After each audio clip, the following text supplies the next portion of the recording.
Zuckersüß und kugelrund. Die gefüllten Kreppel machen Laune. Zumindest bislang. Diese 11 Exemplare hat Ökotest geprüft. Aus Supermärkten und Discountern, Bäckereiketten und Großbäckereien. Und die haben nicht nur Fruchtfüllung in sich. Partystimmung kommt da nicht so richtig auf. Wir haben kein einziges Produkt, was mit gut oder sehr gut abschneidet. Wir haben ein paar Produkte, die so im Mittelfeld bei einem befriedigend landen, aber eben auch 3 Produkte, die mit einer glatten 6 durchfallen. Kreppel oder Berliner sind der fettgebackene Faschingstraum. Süße Konfitüre innen und Puderzucker außen macht eine ordentliche Kalorienbombe.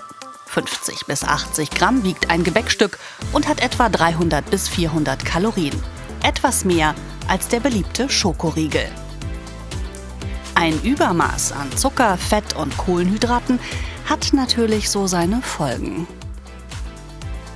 Wenn ich langfristig einen zu hohen Anteil an Fetten und Kalorien zu mir nehme, ist die Gefahr da, dass sich natürlich ein Übergewicht entwickelt, Adipositas und daraus dann auch ernährungsbedingte Erkrankungen wie ein Diabetes oder auch Herz-Kreislauf-Erkrankungen entstehen können. Zurück zu den Testkreppeln bei Ökotest. Ein Grund für die mauen Noten: kein Gebäckstück war ohne Pestizidbelastung. Es ging hoch bis zu 5 verschiedenen Spuren. Und dann haben wir eben auch noch besonders bedenkliche Stoffe gefunden, also die entweder der Gesundheit schaden oder der Umwelt. Man muss dazu wissen, das sind sehr geringe Mengen an Pestiziden. Eine Spur werten wir noch nicht ab. Ab 2 Spuren werten wir ab, einfach weil die Wechselwirkungen dieser Stoffe untereinander noch nicht ausreichend erforscht sind. Auch wenn bei allen die gesetzlichen Grenzwerte eingehalten wurden, führt der Kreppel der Bäckereikette Eifler die Ökotest-Negativliste der Pestizidbelastung an. Bei Eifler summieren sich die Mängel einfach. Wir fangen da an mit dem Thema Intransparenz. Das sind Berliner vom Bäcker und die müssen gesetzlich die Zutatenliste nicht offenlegen. Das ärgert uns aber natürlich, wenn ich als Verbraucherin Berliner im Supermarkt kaufe, dann erfahre ich die Zutaten, die Nährwerte, die Zusatzstoffe, alles. Also Eifler hat uns einfach noch nicht mal auf Nachfrage mitgeteilt, welche Zutaten darin stecken. Hinzu kommen 5 verschiedene Pestizidspuren, einfach unten erhöhter Zuckergehalt. Das führt insgesamt dann zu einer glatten 6. Auf HR-Nachfrage begründet Eifler die fehlenden Informationen mit personellen Engpässen. Weiter schreibt das Unternehmen: Die Kontaminanten im Mehl, zum Beispiel Pestizide und Mineralölbestandteile, sind im Normalbereich. Auf Basis der von Ökotest uns überlassenen Analyse handelt es sich um ein voll verkehrsfähiges Produkt. Auch die Bäckereikette Kamps hat für ihren Kreppel ein Ungenügend bekommen.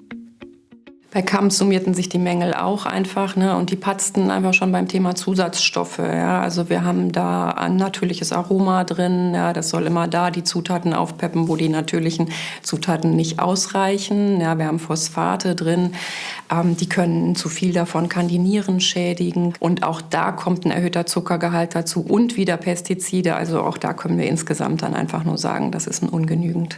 Aufgrund der hohen Nachfrage werden die Kamps Berliner zu Karneval von einem Partnerunternehmen hergestellt, heißt es in der Erklärung des Unternehmens. Und auch wenn die gesetzlichen Vorgaben unterschritten werden, werden wir darauf hinwirken, dass so weit wie möglich diese Ergebnisse verbessert oder zukünftig zum Beispiel durch Änderungen bei der Transportverpackung ganz vermieden werden.